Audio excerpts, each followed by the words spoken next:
हमारे सूक्ष्म शरीर में 7 चक्र होते हैं। तो उन सातों चक्रों का अलग अलग महत्व होता है। सातों चक्रों के अलग अलग रंग होते हैं। सातों चक्रों के अलग अलग मंत्र होते हैं। सातों चक्रों के अलग अलग देवता होते हैं। और यह चक्र जब जागृत होते हैं तो इन चक्रों की अलग अलग विभिन्न विभिन्न शक्तियाँ भी होती है। यानी सातों चक्रों का अपना एक अलग ही महत्व होता है। तो हमारा जो पहला चक्र है वह है मूलाधार चक्र, दूसरा चक्र है स्वादिष्ठान चक्र, तीसरा चक्र है मणिपुर चक्र, चौथा चक्र है अनाहत चक्र, पांचवा चक्र है विशुद्धि चक्र, छठा चक्र है आज्ञा चक्र और सातवां चक्र है सहस्त्रार चक्र। तो इन सातों चक्रों में से आज मैं आप सभी को पहला चक्र यानी मूलाधार चक्र के बारे में समझाऊंगी। मूलाधार यानी मूल आधार, सभी चक्रों का मूल आधार है मूलाधार चक्र। मूलाधार चक्र को आधार चक्र भी कहा गया है। जैसे इमारत की नींव जितनी मजबूत होती है उतनी ही इमारत सुरक्षित होती है, बिल्कुल वैसे ही जिसका मूलाधार चक्र एक्टिव होता है, जिसका मूलाधार चक्र पावरफुल होता है, उसका शरीर भी तंदुरुस्त होता है, स्वस्थ होता है, निरोगी होता है और उसके भीतर वीरता, निर्भयता, आनंद जैसे गुण भी होते हैं। जिसका मूलाधार चक्र एक्टिव होता है उसका जीवन भी संतुलित होता है। मूलाधार चक्र का मंत्र लम है। मूलाधार चक्र का रंग लाल है, यानी वह शक्ति का प्रतीक है। मूलाधार चक्र का तत्व पृथ्वी तत्व है, यानी मूलाधार चक्र को, आधार चक्र को पृथ्वी तत्व में से ऊर्जा मिलती है। तो आपको अपना मूलाधार चक्र एक्टिव करना है, मूलाधार चक्र जागृत करना है, तो आपको अपना संबंध पृथ्वी के साथ जोड़ना होगा। तो आप अपना संबंध पृथ्वी के साथ कैसे जोड़ेंगे?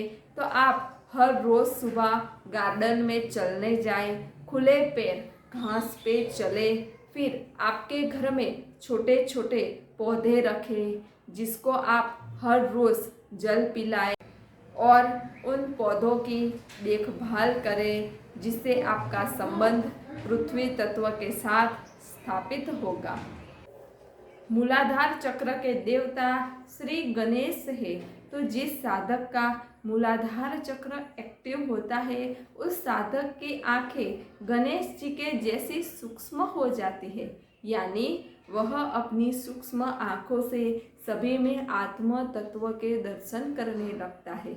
ऐसा नहीं कि बड़ी बड़ी आंखें हो और मूलाधार चक्र एक्टिव हो जाए तो आंखें छोटी हो जाती है, ऐसा नहीं, लेकिन उस साधक की आंखें सूक्ष्म हो जाती है, यानी सूक्ष्म दृष्टि से वह सभी में आत्म दर्शन करता है। साधक की लंबी सूंड हो जाती है, यानी वह बाह्य जगत की भी अनुभूति करता है और अपने भीतरी जगत की भी अनुभूति करता है, और अनुभूति करके वह आध्यात्मिक मार्ग में आगे बढ़ता है। फिर उस साधक का पेट गणेश जी के जैसा बड़ा हो जाता है, यानी उसके भीतर सारा ज्ञान ग्रहण हो जाता है और वह उस ज्ञान को पचा सके ऐसी उसमें दिव्य शक्ति भी आ जाती है। उसके भीतर से ही गीता, रामायण, भागवत, पुराण, आत्मज्ञान, ब्रह्म ज्ञान, तत्व ज्ञान, सभी ज्ञान उसके भीतर से ही प्रकट होने लग जाते हैं। फिर उस साधक के कान बड़े बड़े हो जाते हैं, यानी वह साधक जगत में सभी का सुनता है, लेकिन अपने भीतर वही रखता है जो अच्छा है, जो उसके कल्याण के लिए अच्छा है वही रखता है, और जो बुरा है, जो नकारात्मक है, उसे अपने भीतर प्रवेश करने देता ही नहीं। यानी मूलाधार चक्र जागृत होने पर साधक में ऐसे दिव्य गुण आ जाते हैं, साधक के भीतर निर्भयता आ जाती है, यानी अब उसे पता चल जाता है कि मैं सिर्फ यह शरीर नहीं हूँ, मैं तो परम चैतन्य स्वरूप आत्मा हूँ और फिर उसे साक्षात्कार हो जाता है कि मेरा जन्म ही नहीं तो मेरी मृत्यु कैसे, मैं तो अजर अमर और अविनाशी हूँ। ऐसा साधक के भीतर एक दिव्य भाव प्रकट होता है और इसी भाव से, इसी साक्षात्कार से साधक हर हमेश आनंद में ही रहता है, हर हमेश वह हंसता ही रहता है, चाहे कैसी भी परिस्थिति हो, कैसे भी विपरीत परिस्थिति हो, लेकिन उस परिस्थिति में भी वह साक्षी बना रहता है, क्योंकि उसे पता चल गया कि मैं तो साक्षी मात्र हूँ। यानी साधक के भीतर निर्भयता, वीरता, साक्षी भाव, आनंद के भाव, यह चारों गुण साधक के भीतर प्रकट हो जाते हैं। यानी साधक के भीतर 4 पंखुड़ी वाला कमल खिलता है, यानी यह 4 गुण साधक में प्रकट हो जाते हैं। मूलाधार चक्र एक बहुत अद्भुत और दिव्य चक्र है। ज़्यादातर मनुष्य की ऊर्जा इसी मूलाधार चक्र पे ही घूमती रहती है, क्योंकि मनुष्य अपने जीवन में अति भोग, संभोग और निद्रा लेता है।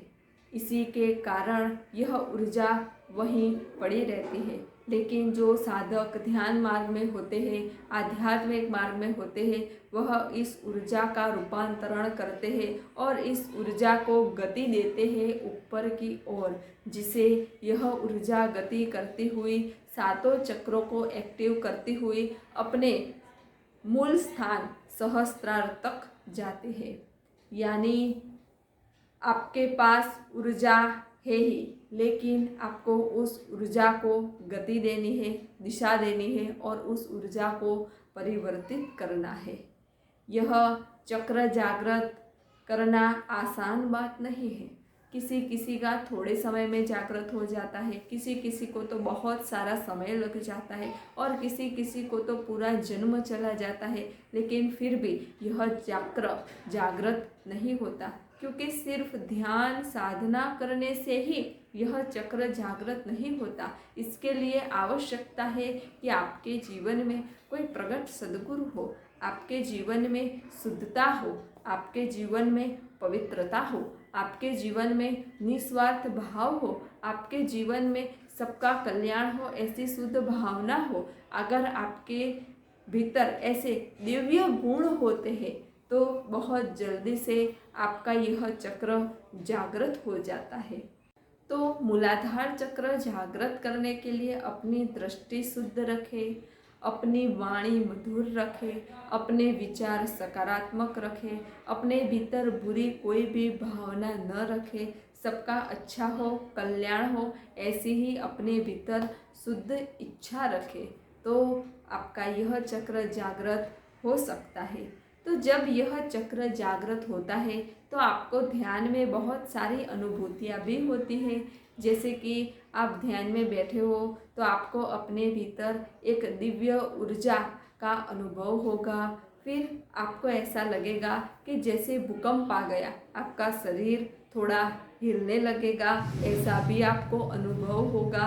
मूलाधार चक्र जागृत होने पर आपको अपने भीतर जो अंधेरा दिखाई देता है ना, उसकी जगह लाल रंग भी दिखाई देगा। मूलाधार चक्र जब जागृत होता है तो आपको उस चक्र की घूमने की आवाज़ भी आएगी और चक्र घूम रहा है ऐसी आपको आवाज़ भी अपने भीतर सुनाई देगी।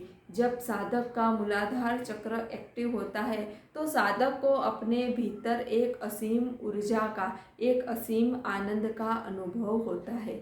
एक अहोरनिश आनंद उसके भीतर हर हमेश रहता है। तो अगर आपका मूलाधार चक्र एक्टिव हो गया है तो आपको यह सारी अनुभूतियाँ भी होगी।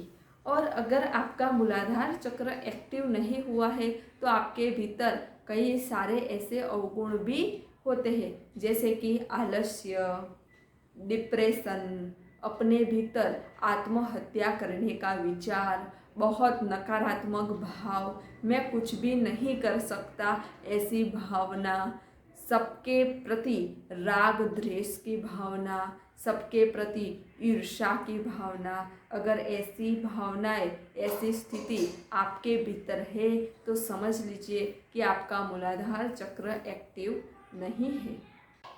तो मूलाधार चक्र एक्टिव होने पर आपको और भी बहुत सारी शक्तियाँ मिलती है, जैसे कि आपकी एकाग्रता बढ़ती है, आपको ब्रह्म विद्या प्राप्त होती है, यानी आपको यह पता चल जाता है कि मैं कौन हूँ, मेरा स्वरूप क्या है, मेरा मनुष्य जन्म लेने का उद्देश्य क्या है।